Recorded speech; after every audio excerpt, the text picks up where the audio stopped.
Okay, well, good evening, graduate UNSY students. First, just for everyone's awareness, we are recording this session. A copy is going to be made available for those who are unable to attend live.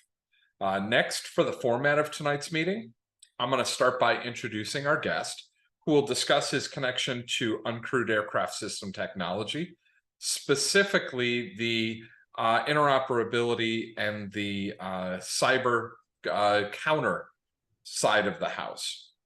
After, I'm going to lead a series of introductory questions, and then we're going to open it up to a class-wide Q&A. I do ask that all of you mute your mics, save any questions to the end, and that you use the hand raise icon to indicate when you do have a question when we reach that point. Until then, there's no need to add anything into the discussion area or into the text space. So just save all of that until the Q&A. And with that, I am excited to welcome you to the 29th session of the UNSY Guest SME Speaker Series, the second of 3 for this term.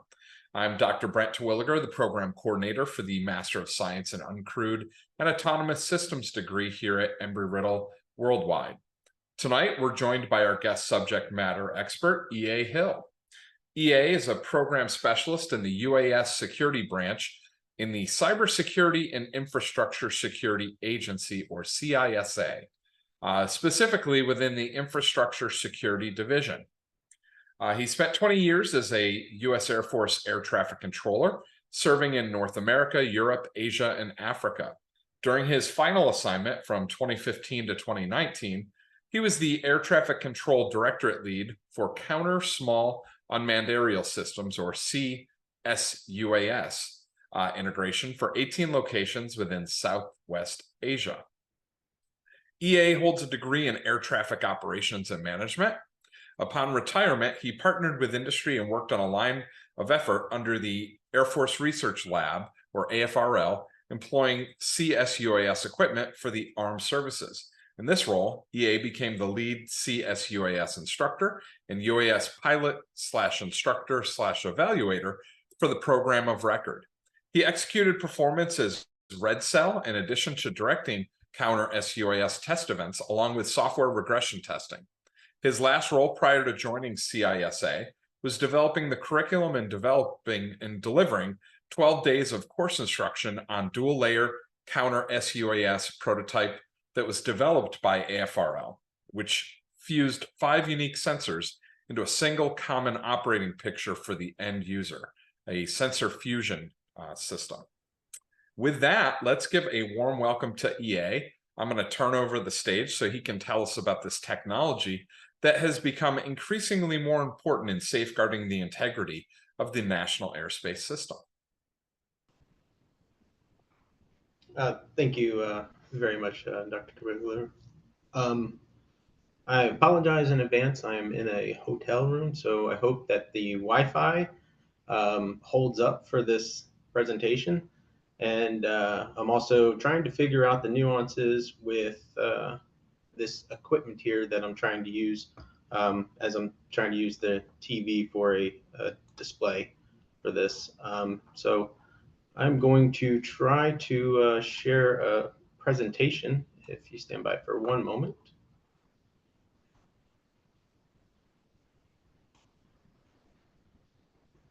I believe I can get this one up. And can everybody see that? Perfect. Okay. And it's the actual thing, not the presentation mode? Yeah, yeah, it's the output. Okay, fantastic.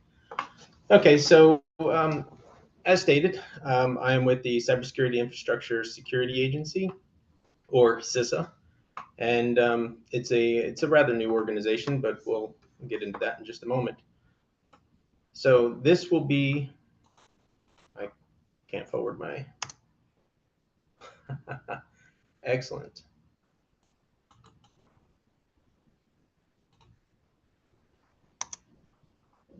This is going to be difficult,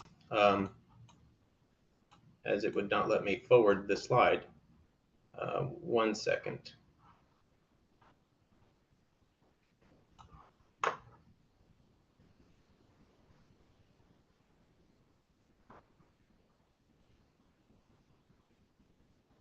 One possible quick fix might be if you want to export that as a PDF and then you share the PDF. The downside is, you got to kind of scroll through it, but it makes for sometimes an easy solution. Okay, yeah, I can do that. Just give me 1 moment while I take care of that. I thought I'd had all this situated. No worries. In the meanwhile, class, I'd like to challenge you all. EA is up in DC at the moment, meeting with his colleagues, and I did mention that I would like to task all of you to think of any questions, like hard-hitting questions that aren't necessarily going to be answered tonight, but things that he could share with his colleagues in this newly formed agency that kind of give direction to what are some of the things from the field that are concerns, that are issues, that are challenges, that are perspectives that are helping shape what they're considering and moving forward with. So I'll task you all to kind of think those through and share those over on the discussion board by tomorrow, just for I'll say for some extra credit, but really more just to maximize or optimize your score for the activity. But remember, it's something that in the end helps our federal government do the job that they're setting out to do. So it's your way of giving back in a meaningful manner. I think I have it situated.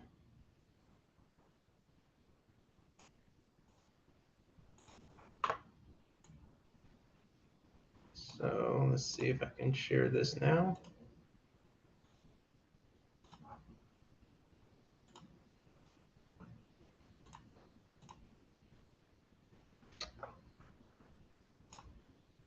Hopefully it should be displayed. Yep. Okay, so as I said, the real title of this presentation is just going to be managing the UAS cyber physical risk to critical infrastructure. That's what CISA is all about. So we were going to go ahead and get into this. There we go. So I won't read every slide, but I will read this one because this is the meat and potatoes of everything. So as America's cyber defense agency and the national coordinator for the critical infrastructure resilience security, CISA leads this national effort to understand, manage, and reduce the risk to the cyber and the physical infrastructure that Americans rely on every hour, every day. There is a lot of different entities out there, and we'll get into all the actual sector risk management agencies in a couple more slides.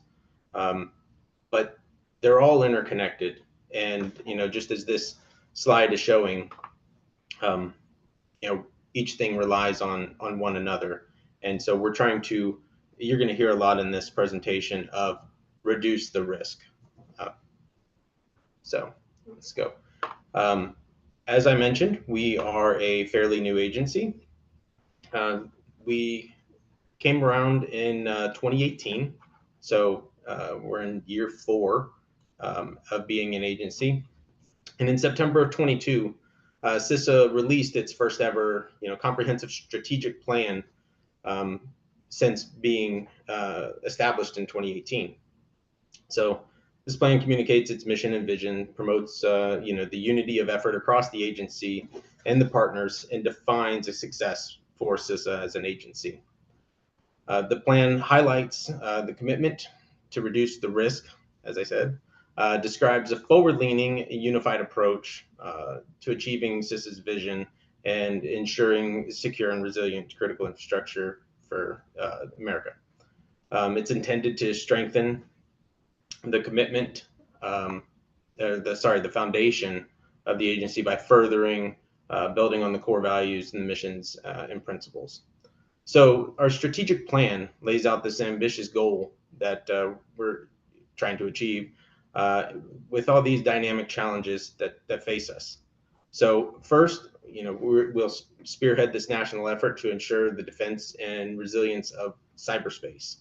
In our role as America's Cyber Defense Agency, CISA must boldly must build the national capacity to defend against and recover from cyber attacks. You hear about them all the time with different places having ransomware placed on them.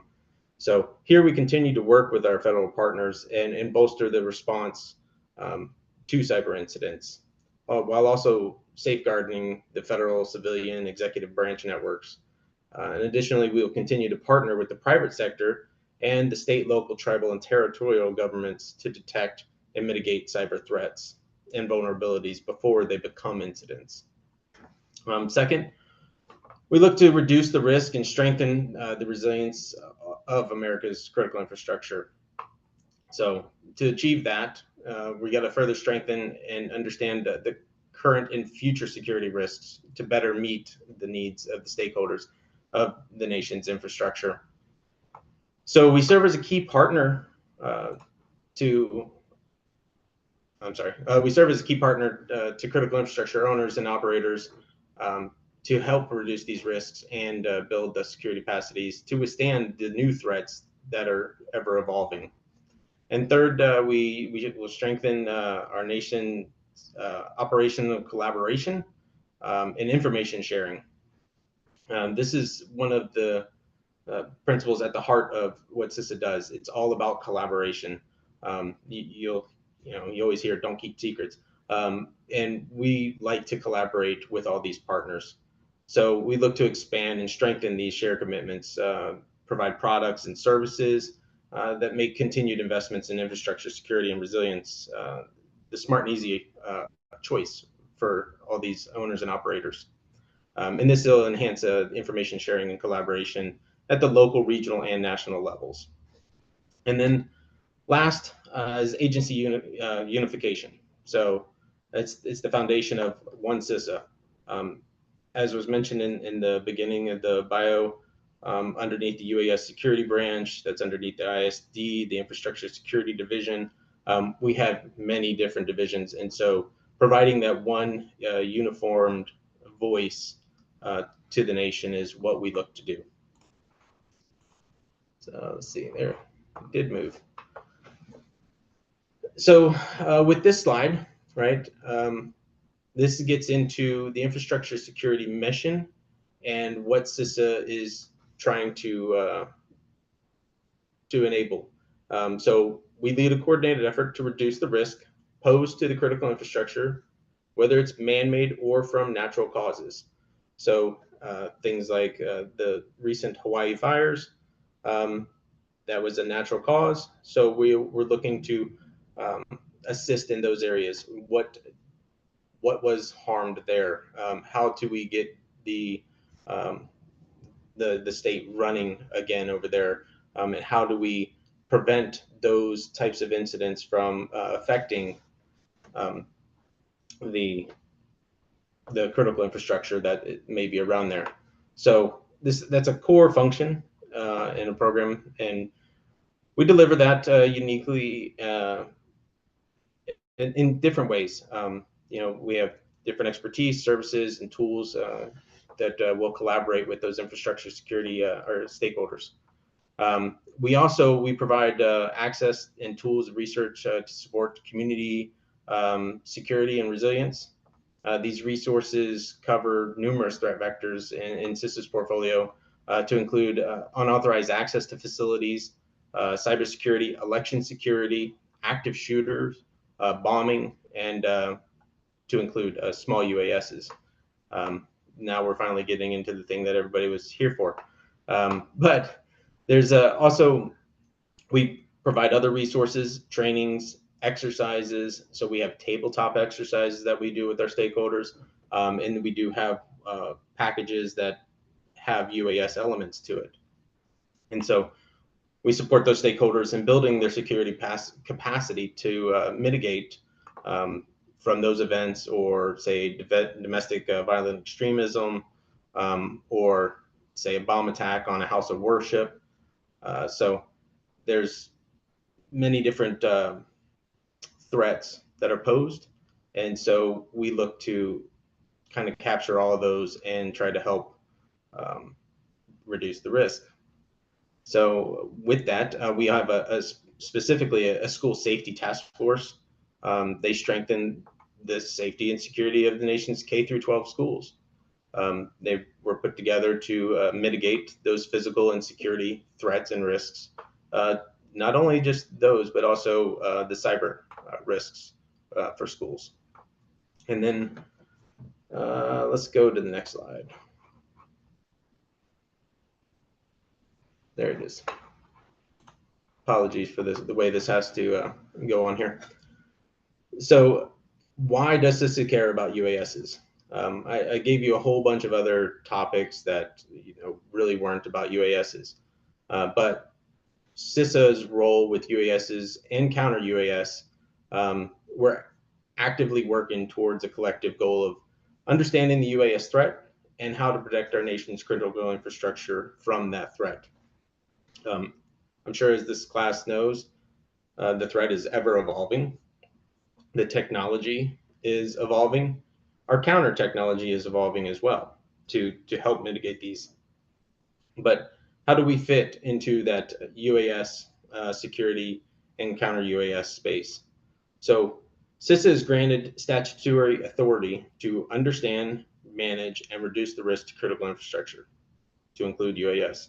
That provides us with the ability to work directly with the private sector on tracking the issues that are facing the critical infrastructures.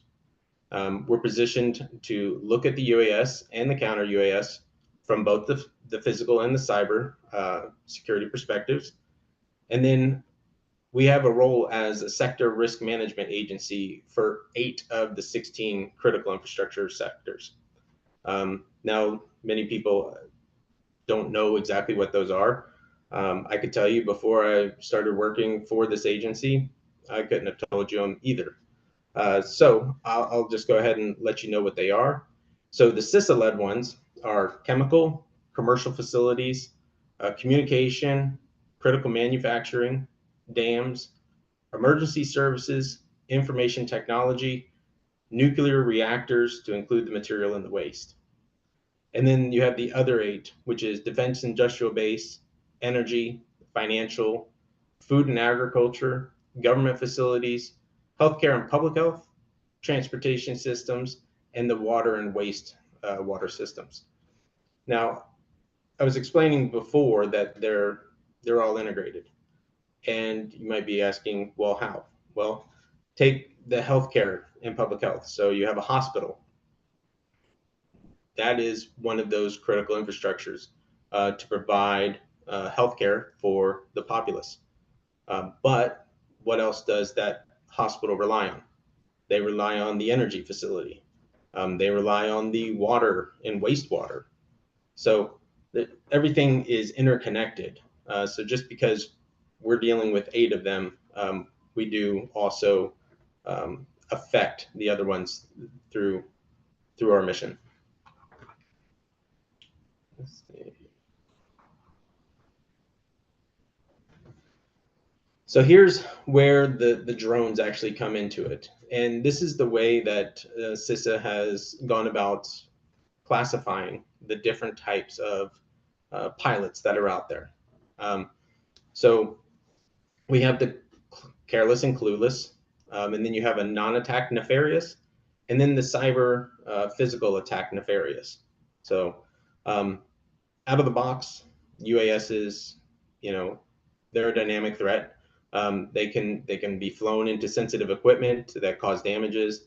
They can be flown into a crowd, causing injury.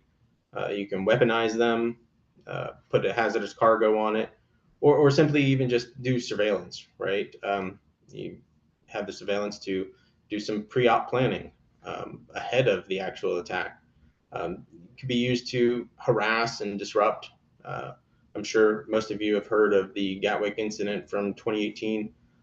They lost hundreds of thousands of dollars in revenue Patients were stranded for hours. I think it was something like took 36 hours total for them to figure it all out.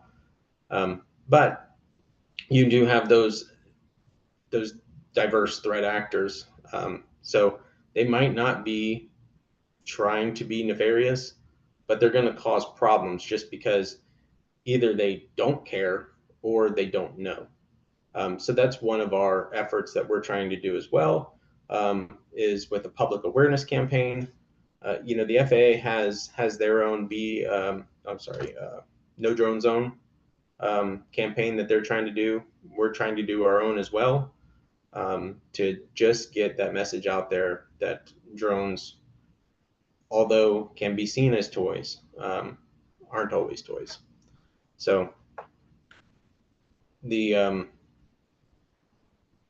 delivery of payloads on this middle chart right here, that's definitely becoming huge as we get into more of these commercial autonomous flights. The payloads capacities has gone up exponentially. I can remember a few years ago when DJI, they had the Agris T16, it was 16 liters of a liquid spray, and now you have the T40. That's more than double. Imagine how fast of distribution that you could spray a hazardous chemical over a crowd.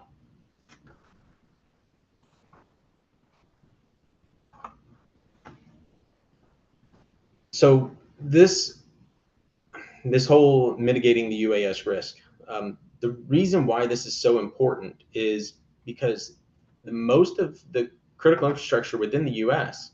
is owned by the private sector. The airspace above these locations is generally unrestricted. There's no restrictions from flying UASs over them. They don't have detection technology to know when they actually have a drone flying over them. So that's really ineffective. And they also don't have the ability legally in some cases to own such equipment depending on what it is. So the people doing this, they have a low risk of getting caught. And it's not even a big penalty at the moment. But it's currently illegal right now for state and local law enforcement and private sectors to operate technology to counter the drones. So you have to have a federal law enforcement agency perform those actions, and that's due to the drones are considered aircraft.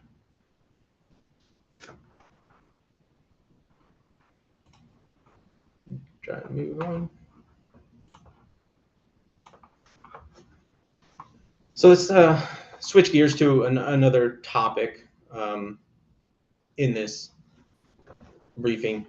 It's important to understand, as I just said, that the UAS are actually considered aircraft, but they're also communication technology, and we have had a lot of things come from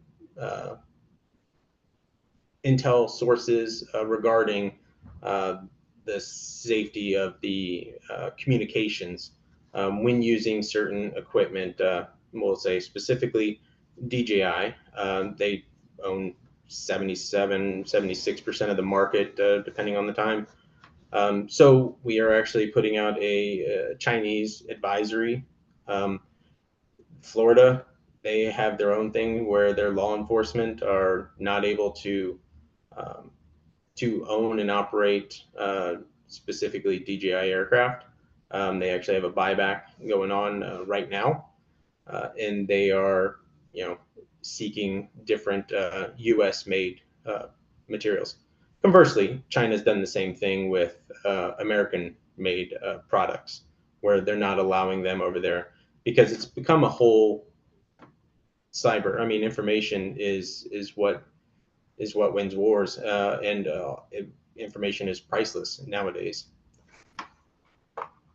So these are just some of the products that are out there. We won't delve on those too long. But I would like to highlight some other key efforts that are happening. So you have the Counter UAS National Action Plan, and that provides you with the framework of actually protecting the U.S. from UASs. I can pull that up in a little bit if people aren't aware of what it is. But as soon as that actually gets passed and proceeds on into law, we will see great strides towards securing and reducing the risk for our critical infrastructure within the U.S. There's other things that we do. We have a UAS risk assessment tool that we're creating. We're creating that with Lawrence Livermore National Labs. That will be available for owners and operators of critical infrastructure to assess how much risk they presently have and what are means to reduce it. There's a UAS cybersecurity best practices guide. We are just about to publish that. Should be within the next couple of weeks, and as well as we manage getting TFRs, temporary flight restrictions, for certain SEER events. So a SEER event is a special event assessment rating, and so that event, they're listed 1 through 5. A SEER 1 event would be something like the Super Bowl. So that would then request a TFR, and then the FAA would put a TFR in place, preventing drones from flying during certain times. All the sporting events have the sporting events NOTAM right now, for like the NFL, the MLB, NASCAR, where it's a standing NOTAM, 3 miles, 3,000 feet during the game, and 1 hour prior to 1 hour after.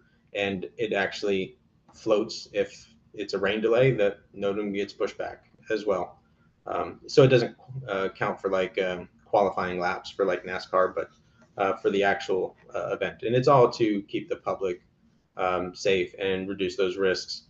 I mean, imagine a drone, that goes onto a racetrack at a car going 200 miles an hour. That's going to be a bad accident. So that is all I have for this briefing, at least prepared. I do want to go ahead and obviously open it up for the questions. But before we do, because some people, this is the first time ever hearing of the agencies or the agency, I wanted to put out this regions. This is how we're broken down into 10 different regions throughout the U.S. And you do have, the islands there. But we have regional offices. I am in Region 4 because I'm in Florida, just temporarily up here. But my boss did say, hey, if some of these smart people wanted to look at employment later on, let them know to feel free to contact us. We're always hiring. We have 3,155 employees, and we are understaffed. So they're always looking for people that want to help protect the nation's critical infrastructure. So with that, I will send it back to you. Outstanding. Well, thank you, EA. And I know I've got quite a few questions, and I'm sure the class is chomping at the bit to ask you a few of their thoughts. So, folks, if you could start maybe putting your hands up, and I'll try to call on you in order once I finish leading in.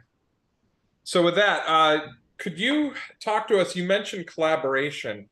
Are you currently working with the FAA on remote identification and tracking technologies? And if you are, are there any major security concerns with the technology being leveraged to support that, such as the need for third-party add-on systems for the older platforms? So when it comes to remote ID, yes, we have extensive talks with the FAA regarding that subject. Uh, have you heard it's pushed back? Yeah, Okay. in fact, I just shared that with the class today that the FAA formally confirmed it today that they're pushed back to at least December. I believe Or it's sorry, March. yeah, they're pushed back. Yeah, 3 months, I think is what it said. I would say March 2024 is the soonest. Okay.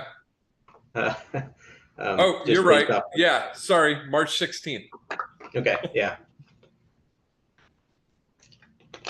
I figured they would maybe push it a little bit to get people to buy into it a little more, and then give them a little more time. But they pushed it like 6 months. So, but there is a lot of concerns when it comes to remote ID, uh, as far as so I deal with it on a a different level as well. Now, critical infrastructure owners operators, they would love for drones to be mandated to have remote ID. Um, the problem you have is with compliance and people actually doing it. Um, when you look at it as an add-on dongle module, uh, the performance of those things are Bluetooth and not very far. It's relying on it hitting other people's IoTs to then help locate it throughout. So that becomes problematic in the fact that it's spotty at best. Um, Now, the ones where the manufacturer has put it in there and it's going actually through the link technology, those are definitely more stable. But there's concerns with certain ones of those for different operations that you have. Um, Sometimes there's law enforcement that uses a drone to surveil while they're trying to serve a warrant. Well, if you use remote ID and now I'm the bad guy and I have my phone and I can track, oh, I see this is so and so's sheriff office. Um, I'm going to know they're coming. So there's definitely concerns with putting it out there, and I'm glad that it's not coming in 3 days. I do agree that I do think that there's something that needs to be done. Um, and I'm glad it's not me having to make those rules.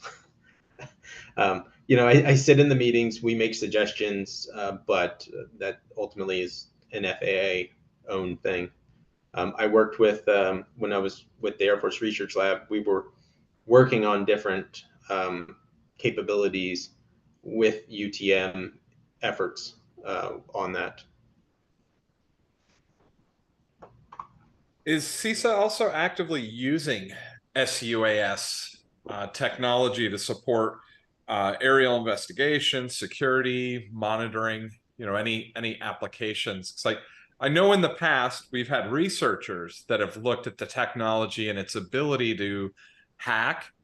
So I didn't know if you guys are doing any type of experimentation to establish, vulnerability checks or anything that you can talk about on that side of things. Well, so within CISA and within my branch, I'm under the operations and guidance part of it. And I have another partner. His name's Michael Lees. So it's weird. We're both Michaels with like short last names. But he is operations and guidance cyber. So that is more of a his realm if we're going into cyber functions when it comes to drones and what they can do. I mean, it's just like how drones are computers. So one of our, say, tabletop exercises is a drone flies and perches on a roof, and then all of a sudden it, mimics the Wi-Fi router, stuff starts connecting to it, and information is exploited from that company. Um, So that's one of the exercise things that I can talk about, that we deal with. But as far as that question, that would be probably more in his lane. Okay. So this is kind of specific to how you're staying up to date on things, but what gear, tools, including software and information resources, do you personally include in your toolkit to stay engaged and connected to this constantly evolving field? My laptop. That's all they give me is a laptop. So no, I personally, well, I did just complete drone, the DSOC through DroneSec, as just another thing. I've taught curriculum for counter UAS systems, and that goes through the whole kill chain from detect, track, identify, and then mitigate. Um, and the procedures for that, so that was always great, because then I got to play with the newest drones that came out, and uh, as soon as I saw one coming on the market, I would bug them and say, "Hey, can I buy this? It's going to be on every kid's Christmas list, so we need to develop the protocol manipulation to be able to take this one out." And they were like, "Yeah, that sounds like a great idea." Meanwhile, I was just getting a new toy to play with, so it was great for me. But I do have my own drones. I build them, not as good as the other people, but I practice in my off time with that. So as far as things in my tool belt, as I was saying, CISA, we try to reduce the risk through policies and guidance. We don't have that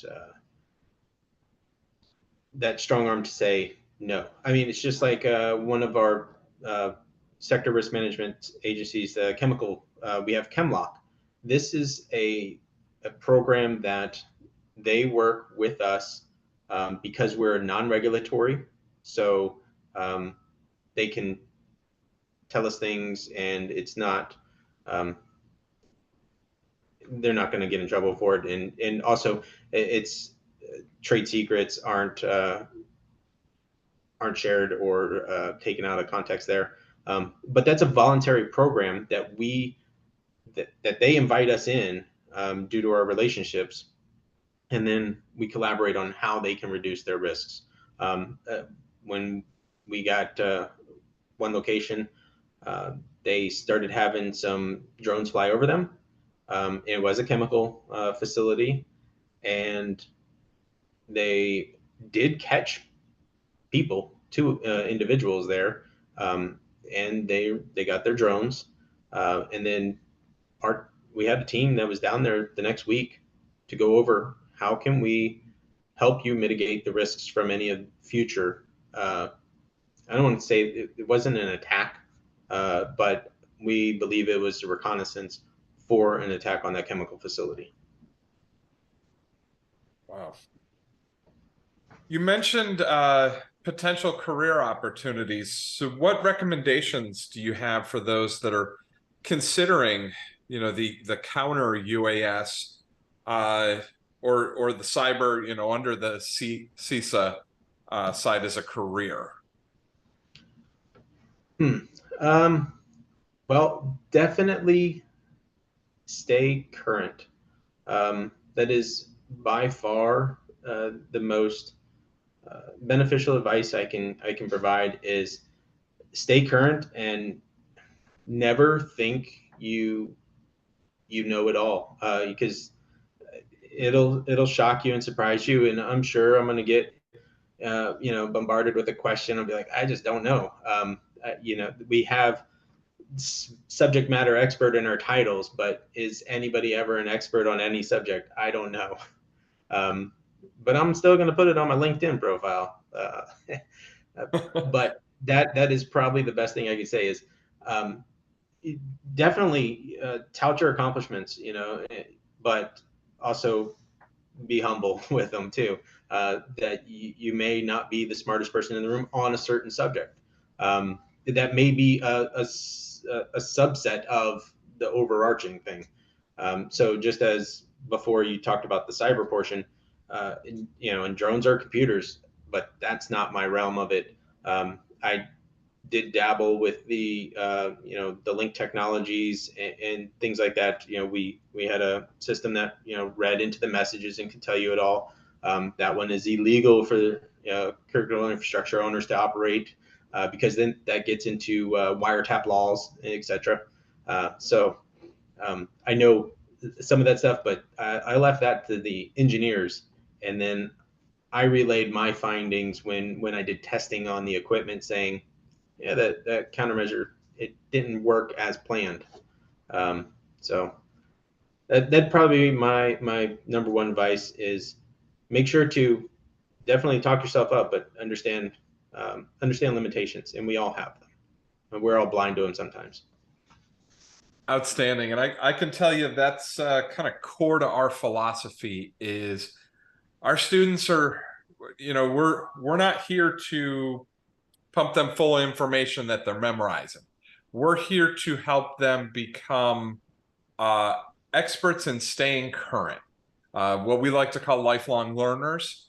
We're helping them to develop the skills to stay up to speed, and to know where to look and how to look at information and distill it down to, its essential components, while also maintaining the air of humility, understanding that, even though I'm an instructor in a course, I am by far not the end source for all material. There's much I don't know and will continue not to know in this field because of just how varied and dynamic it is. All I can do is convey through my own perspective and my own experience how to stay up to speed, and hopefully that rubs off on these awesome students that are in the class. So Definitely, and networking is, and not talking computers, on a personal level. Networking is critical. I learned so much from my LinkedIn network, based on conversations I had years ago with individuals, and now I might like or share a post, and then they bring me into this whole new portion of drones that I didn't know existed. So you can definitely learn a lot from your friends and network connections. well, on that front, if you'd like to share your LinkedIn, I'd be happy to share that with the class in our discussion area, and I'm sure a bunch of them will connect with you in the next couple days. Sure, Or absolutely. feel free to drop it in the chat Okay. area for this.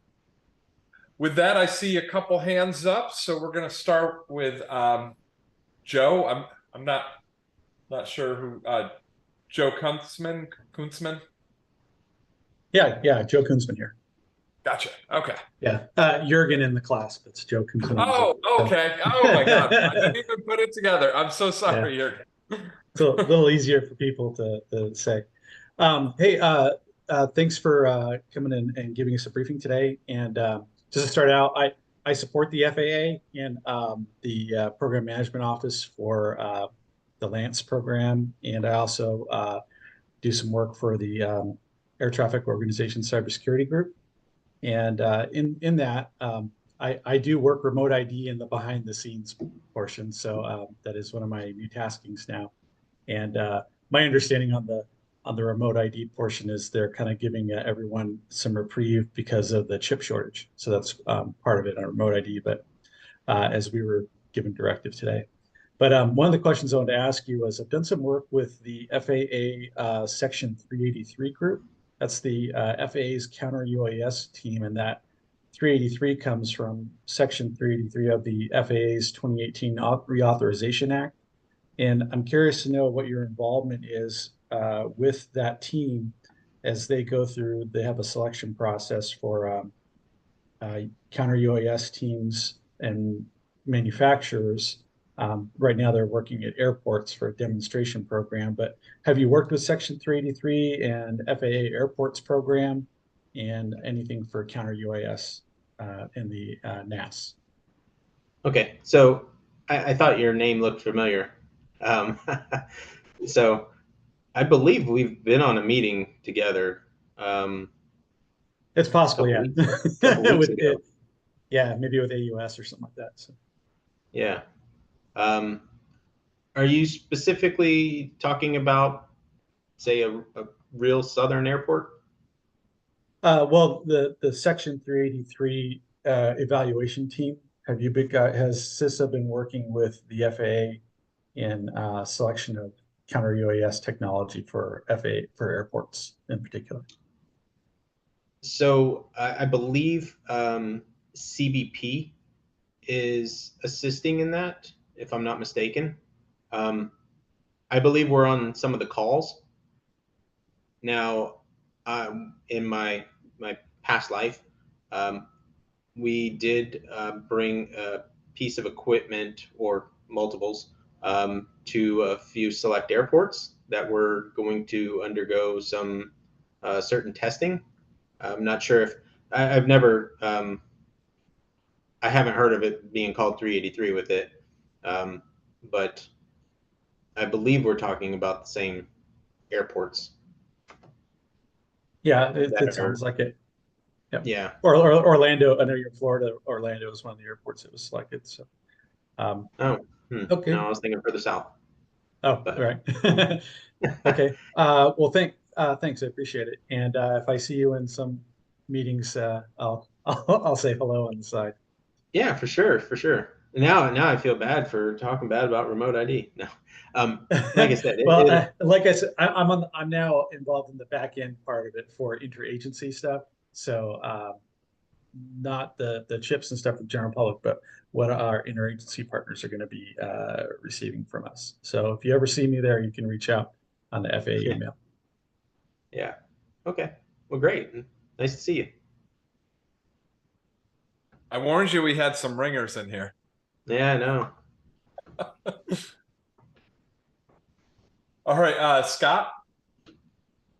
All right. Hey, so one thing that I was wondering, I am kind of as a hobby a recreational flyer. So with the remote ID coming into play, them talking about it. I mean, I've got some pretty big airplane that I got anything from an A10 that's about 3 feet wingspan to a T28 wingspan. This is recreational, but the RID side of the house, I've also kind of dabbled into throwing in some, FPV. So I've been actually being able to load cameras onto my planes, just to get the cockpit view because it's fun for me and I just kind of enjoy it as a hobby. But I've been doing it ever since they've been coming out with these micro cameras.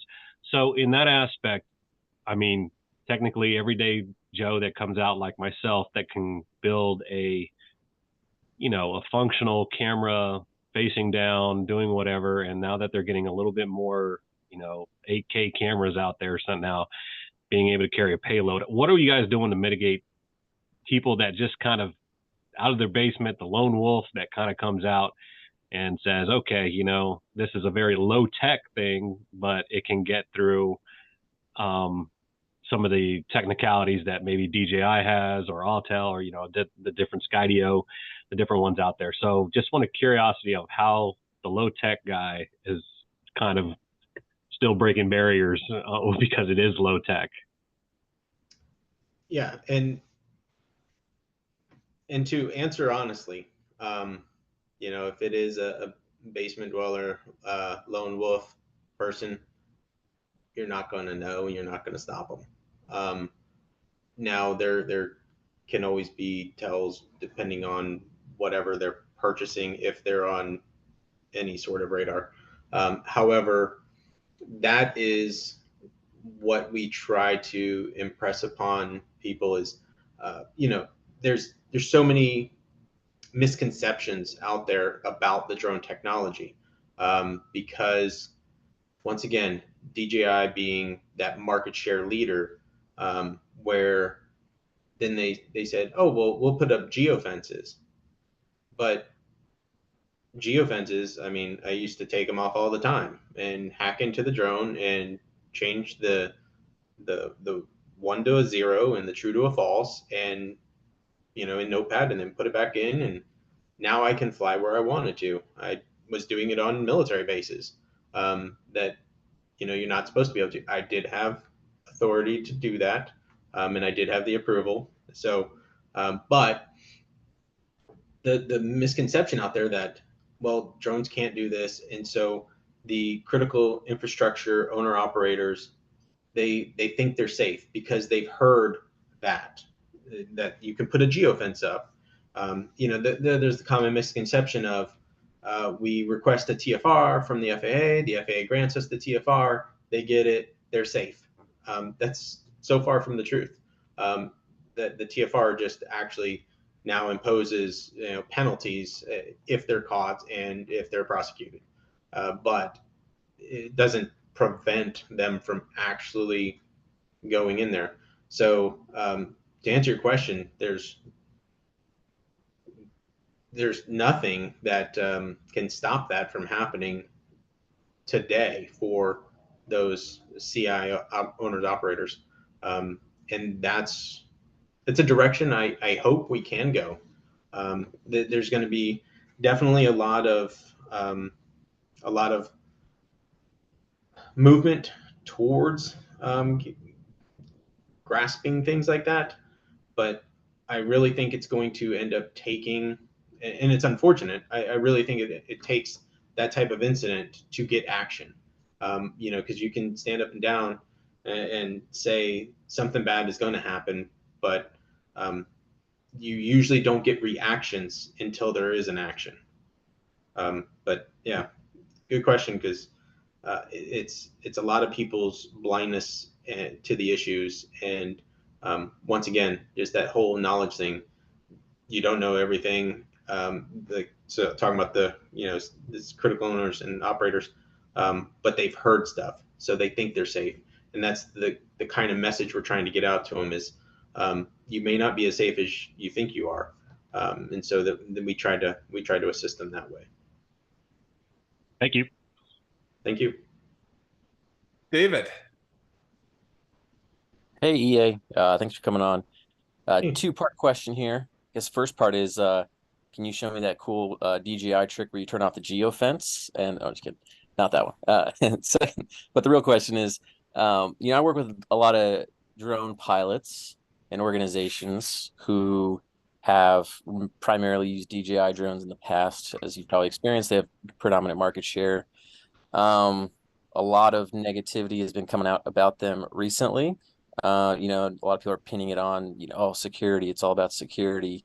And I'm just wondering, I'm trying to get a feel for like how much of that is real security concerns, like they really have capabilities of transmitting video and photos and data over to China for nefarious purposes versus kind of just like the optics of, oh, this drone is from China, and lobbying efforts and things like that from other companies who may have financial interests in DJI not having such a strong market share over here.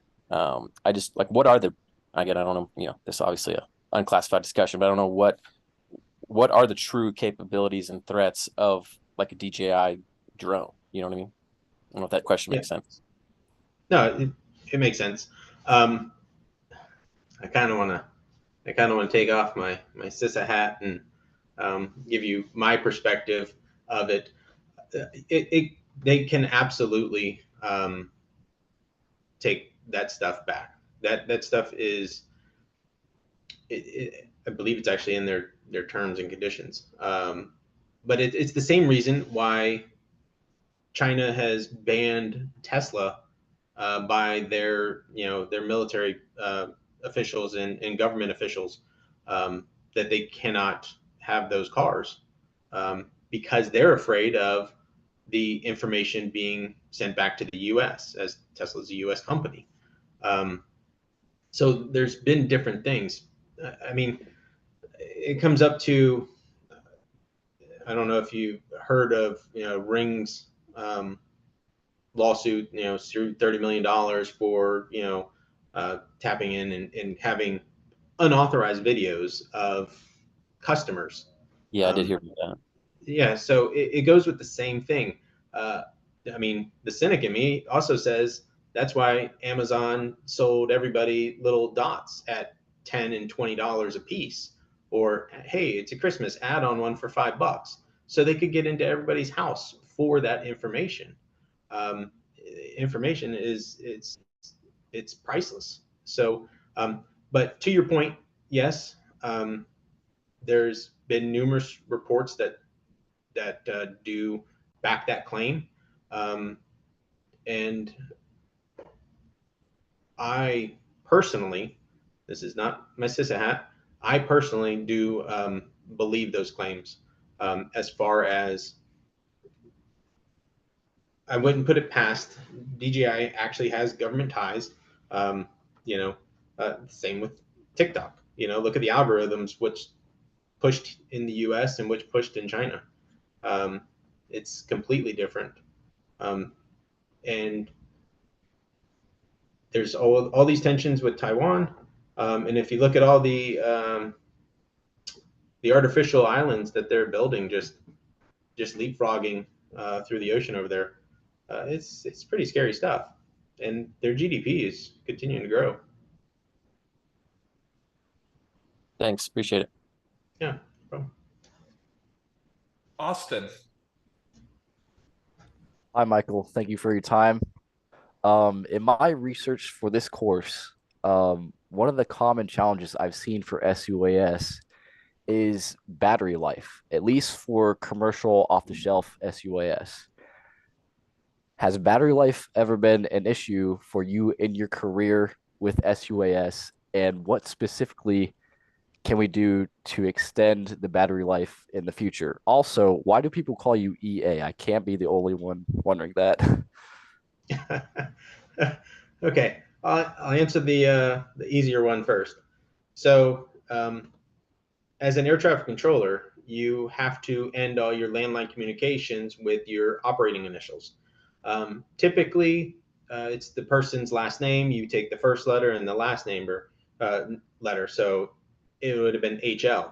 Well, there was already an HL at the first place I went. So I was like, all right, forget it. I'll do MI. Well, there was another guy already with MI. So I said, well, I don't know what I'm going to do. So I took the EA from my name because it's actually spelled different from other Michaels. And so I went with EA, and I went my whole career and never had to change them. So that's the answer to that one. As far as battery life, yes, battery life, it has always been an issue. It's really an issue for the FPVs. My FPV drones, if I baby it, you're getting 8 minutes. But if you're just flying as best as you can, I'm getting like 3 to 4. No, don't worry, I'm not going to be on the next drone racing league. I'm not that good. But everybody see that, how well the AI is doing with it. But there is one part with the battery. So they're getting better for the battery management systems on these commercial ones. I think the Mavic 3 is 43 minutes, 46 minutes. You also have, everybody loves the little Mavic Mini because of the whole 250 gram weight. And DJI was smart. They sold 2 different batteries. One would keep it at the 250 or 249, and the other one was the extended battery. It's all about the battery management software, and it has to be a smart battery in order to do that. They've really done a good job. I mean, to be honest, I like DJI aircraft. I think they fly great. There's a reason why they have the market share. They provide you with a phenomenal drone at a phenomenal price, and they just work. Whereas, because they invested, early in their technology. They were using, normal Wi-Fi. I never liked DJI at first because you had to use your phone. I originally liked Unique because they came with the little ST16 controller that was all integrated with a little Android phone in it. I thought that was nice, whereas DJI was making you use your stuff.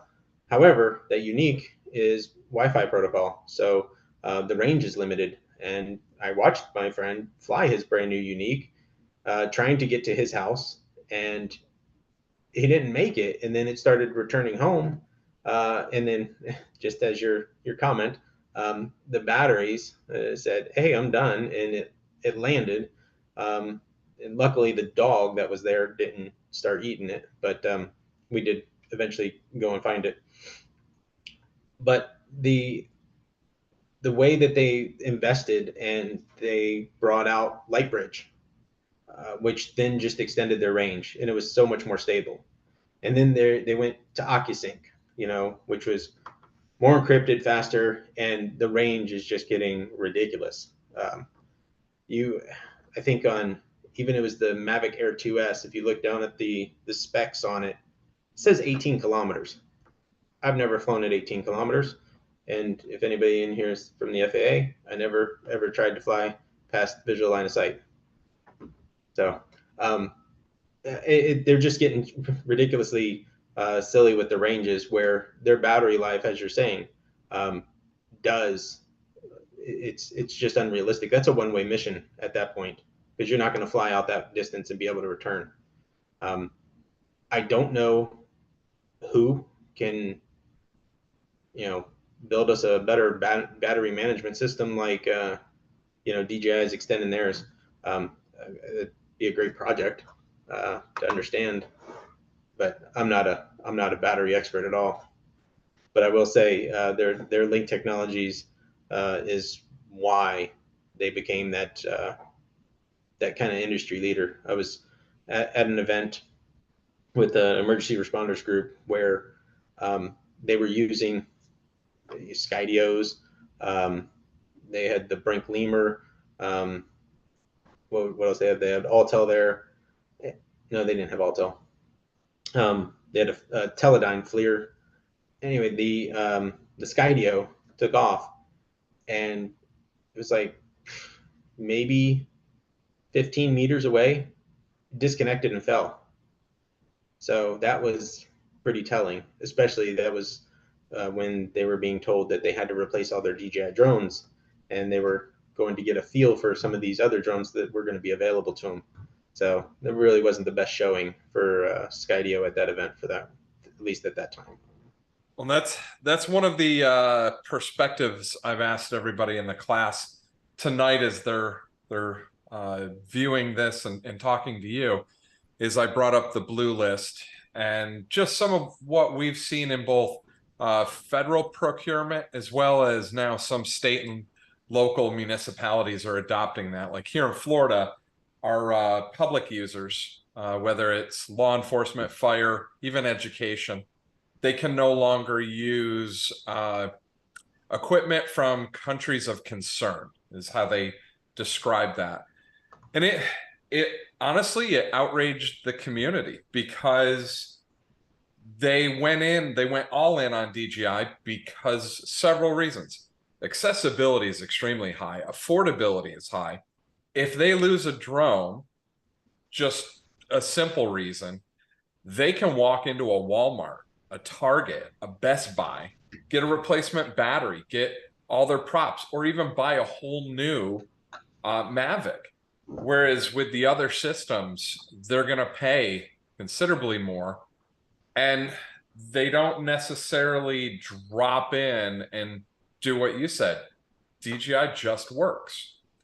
Now there is the security issue. Some of the argument was, look, we're using these in non-tactical conditions where it's emergency response. Yeah, we do acknowledge that at any point, should China want to, they can just turn them off, or they can make them work not as we need them to, giving them an advantage in situations where we're potentially at risk. However, the majority of the data that's being generated, it is publicly accessible through FOIAs and other mechanisms like that. So it's not like it's the data loss aspect that's the issue. It's more the reliability in the middle of an event, if that system is going to work, they can pull the plug at any point. So it's, that's one of the aspects that is kind of being considered. And I've asked everybody come up with some strategies. What are some potential workarounds or stopgap measures that we can look at domestically here in the US to get back to where we were? You mentioned DJI kind of, they are the big market share owner, even now. Back probably 2013 timeframe, it was looking like, and they were pretty new into the market there. We had everything kind of coming down to Parrot and out of the West Coast, out of California. Gosh, now I can't even remember the name of the company. It was major US manufacturer that pivoted to the larger commercial space. It wasn't 3DR, was it? 3D robotics. That's right. They were really the first multi-rotor manufacturer here domestically. And they were, for a while, they were just going gangbusters with their hardware, and they were leading the pack.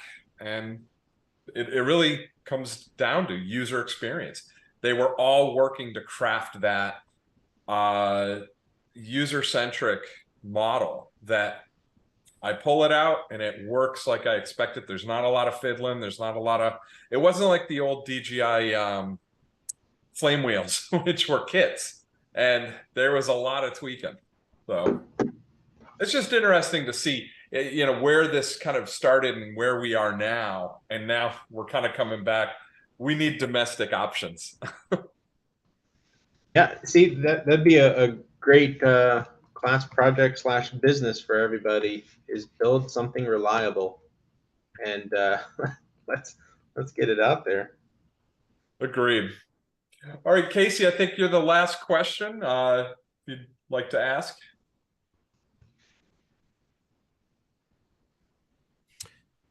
Hello, Mr. EA. I have like multiple questions, so I will either try to abbreviate those, or if it gets too long, just let me know.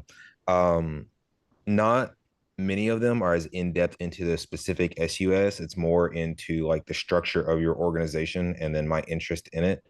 So I'll start with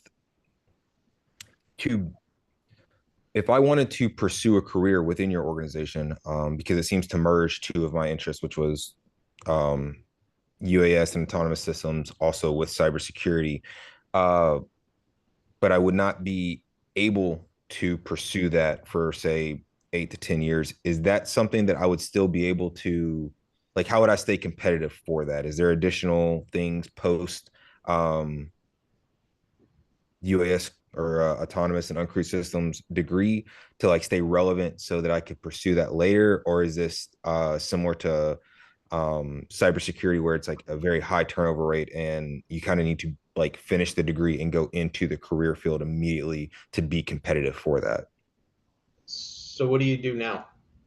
I'm currently in the military as a aviator. And then, so I thought it was funny when you said your initials. I've never heard ATC give initials, but I'm used to the, like, you get a weather brief and you exchange initials. But I'm a Black Hawk pilot in the Army. Okay. So right there's things that, that you come with.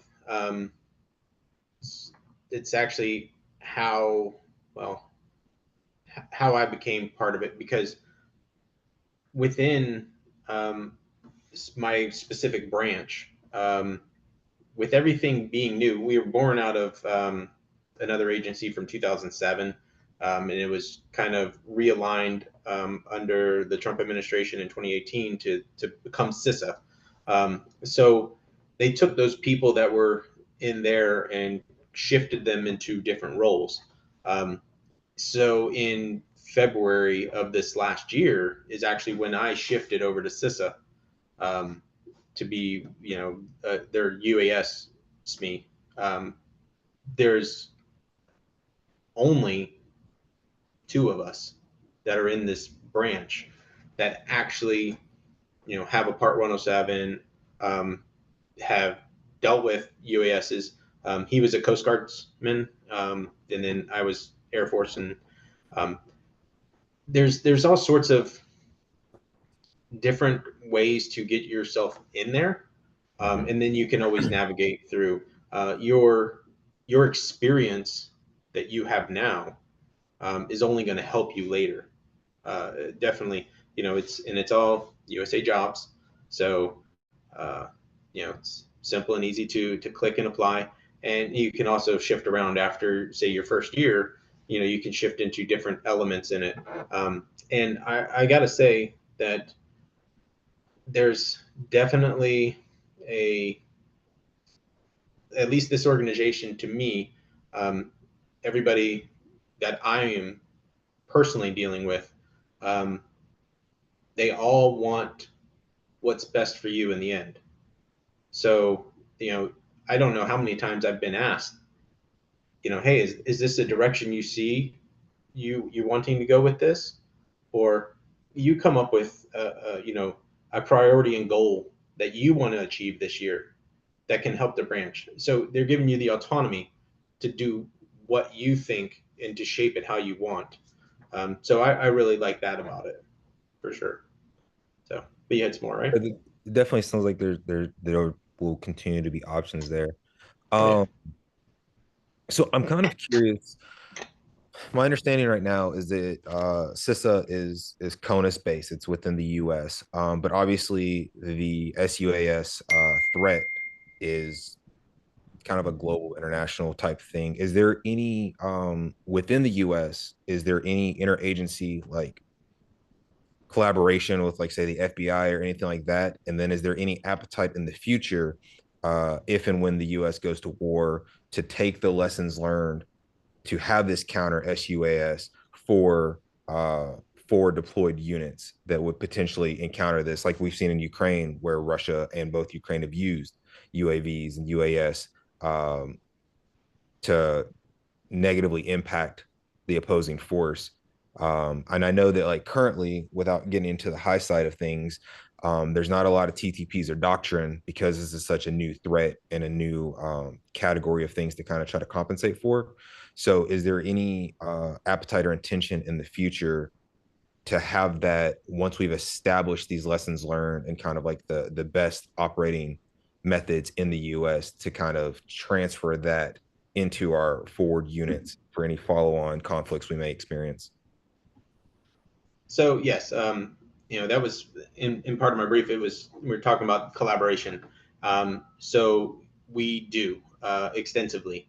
I have a whole bunch of three-letter agencies that we're in email communication, whether it be the FBI, Secret Service, the CBP, TSA.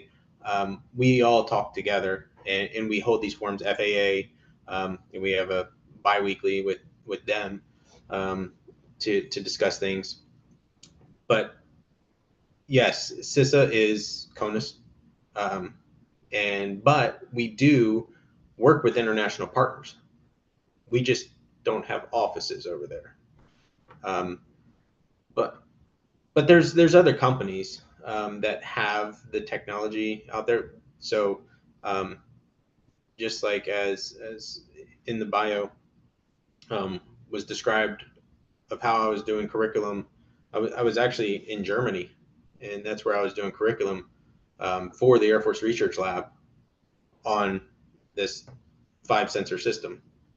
And I'm sure that type of technology is going to be pushed to our, start with, 5 eyes and go from there. Okay. Yeah, I mean, it sounds like it will be absolutely necessary. And then kind of using that as a segue into the counter UAS, SUAS thing. This is a two-part question. One, I know that the RID is becoming an issue, but as far as those that don't want to be seen, has there been any, like, development or concern of potentially trying to come up with almost like a stealth SUAS that would have such a minimum radar signature that it is, like, if it's not emitting a signal and it's able to combat radar, has there been any concern of that or intel of that? I don't know if that's like, if this is the venue or forum we could discuss that, but just curious when you mentioned it. Yeah, so there's definitely ways to make a dark drone, you know, essentially calling it that. But it all depends on what type of sensor is trying to look for it. If you have a radar that's actually designed to, you know, for the correct RCS that drone has, then, you know, it may spot it as long as it's moving. But, you know, as soon as that drone stops, radar says there's nothing there anymore, as it's not coming back. You know, you have EOIR, but how good are the cameras? And, you know, if it goes behind an obstruction, you know, if you have RF based solutions, but once again, you were just saying dark. So how is this drone navigating? Is it using GPS or not? You know, uh, it all depends on where, you know, or was it just a flight route programmed into it and it's set to go? Is it using its onboard camera and a map, preloaded map software to follow the terrain? Those are all ways to make a dark drone. And that is always a concern. That was one of the things in my class when I was teaching. We always had one criminal in the class. They were always the one that would figure out this weird way to go about it. And I was like, "Yep, you're the criminal every time." So it's always good to have them, and now we know it's you. Well, no, I thought it was when you started talking about RCS and navigational stuff, that's really speaking my language. My specific job in aviation is an aviation mission survivability officer. So my job is how do we do those things to other people? So that's also where some of my questions are coming from, because I know what we're trying to do, which means someone else, you know, the countermeasure to the countermeasure to the countermeasure. But continuing down that, with so say that a threat drone has been identified, or a threat SUS has been identified. Is there any talk on? So we're saying counter, but say that it is one that has the capability to have a liquid-based payload or a chemical, as you said, they could disperse amongst the crowd. You wouldn't necessarily want to shoot that down or disrupt it to where it could still land in the crowd, maybe not disperse at the same rate, but still provide some type of damage. Is there any talk of like being able to intercept those devices to like intercept, recover, and transport them aerially, like through the air somewhere else, instead of like, oh, we know this shouldn't be here. I'm probably not saying this as professionally as I could, but like, hey, let's just shoot this down. Well, that's not always an option. Is there any You mean thought? like the netting or the use Yeah, of something of that nature to be able to like acquire. Falcons? Yeah. And Okay. I'm sorry, what system did you say? well, I was saying using netting to bring it down, or the research that's been done with the trained Falcons for small multi-rotor. But I think that talking about the payload that you're talking about, to me, that's kind of the direction you're going in.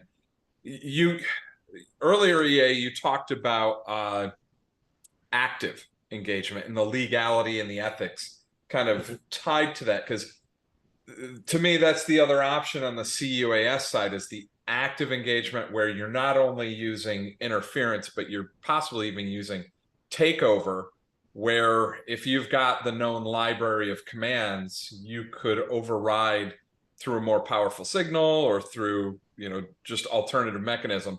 You could tell the UAS what to do and co-opt control of it. Well, I was that too, but I was more specifically addressing like kinetic means, like actual grabbing, attaining, and then transporting to a safe area, depending on like what the payload is and like the hazards it would pose to like the general populace. Yes. So with that, and speaking of the birds, that's Guardians from Above. Jord is his name. So I interact with him on LinkedIn every once in a while. Almost ended up doing some instruction material for him, but they actually shifted as a company, and now they have it's a UAS that looks like a bird. It looks like an eagle now, or a falcon. So you should check that out because it looks really realistic flying around. And since it is a fixed wing, it has, you can loiter for a long time, which then I guess gets back to your battery question from before. Use a fixed wing, and then we can go further. But with regards to some sort of kinetic option, yeah, I mean those are out there. They're just not legally permissible. So on one of the programs under the Air Force Research Lab, we did have a net, and originally it was using an M600, but then due to things not really going well with DJI, and this is years and years ago, it was changed, and then that Inspired Flight built a multicopter for us. Anyway, so that system has many different payloads that you can put on it. One is the net to capture. So I used to fly target, be a target pilot for them. So I'd go around and they'd come and capture me in a net and then take me and land me over, and then ended up breaking my drone a lot of times. But they also had a shotgun attachment to it as well. So that was pretty cool to actually shoot. I didn't do it, but to see it happen of shooting a drone with a shotgun from another drone. So there is different options. You have Streamers. but the Anvil is another one. It's a drone, hardened and goes to knock another one out. But the safest bet for something like what you were describing of to remove an actual UAS from a crowd that was doing something isn't going to be a kinetic option. It would be a protocol manipulation option where you do take control. The system I worked with, it got there just a little bit faster than the actual signal was because it got the timing and hop sequence of when it was supposed to be going, and then we could tell it to do whatever we wanted it to do. And if we wanted to shift over, we could make it go to a predetermined home location, definite, which then we turned its serial number or its communications to zeros. So then the controller could never link back to it until it was reset. And then we could move on to another target. So those are my personal favorite is a protocol manipulation system over the others, just due to their versatility. However, you do have that limitability, the limitations on it, because it has to be library based. You have to already break it beforehand and put it in there. So there's pros and cons to every system. That's why we were working on that 5 sensor one. So you had a whole bunch of different things. So if it was a dark drone, you could see it with that radar panel or with the EOIR camera. If it wasn't in the library of this protocol manipulation system, we had a jammer to barrage jam it. So you got to really look at the options for countering in that method. Now, so my previous roles was all like big C UAS with countering because that's all the actions. And then my role within CISA is the little c. It's what to do before an event ever happens. How can you raise the awareness of the public not to fly in these locations? Can you legally put no drone zone signs around, no flying from these locations to prevent people? Obviously, they can still fly above it. That just prevents them from taking off and landing in those locations. Is that enough? No, it never is. But also looking at likely launch points. Where are people more likely to set up a shop, to get in and say fly, have a nice open area to take off and land, as well as, somebody's coming for me. How do I egress out?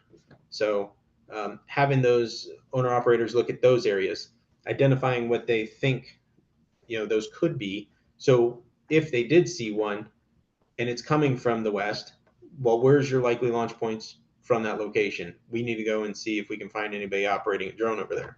How do they harden their facilities? And that doesn't mean like, put a big shield up, but how can they mitigate any collateral damage from something happening with it?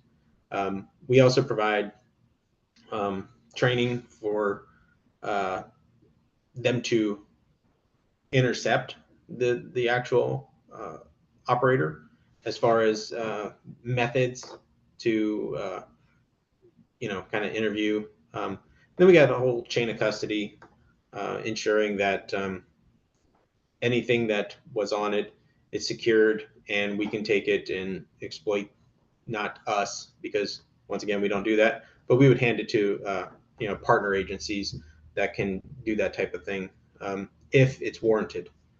This is all if it's within the legal realms, because they first got to be breaking a rule, which would then the only rules they could be breaking right now is if we had a TFR, because we don't have FESA 2209 in place yet, to where we can look for those enduring flight restrictions over critical infrastructure.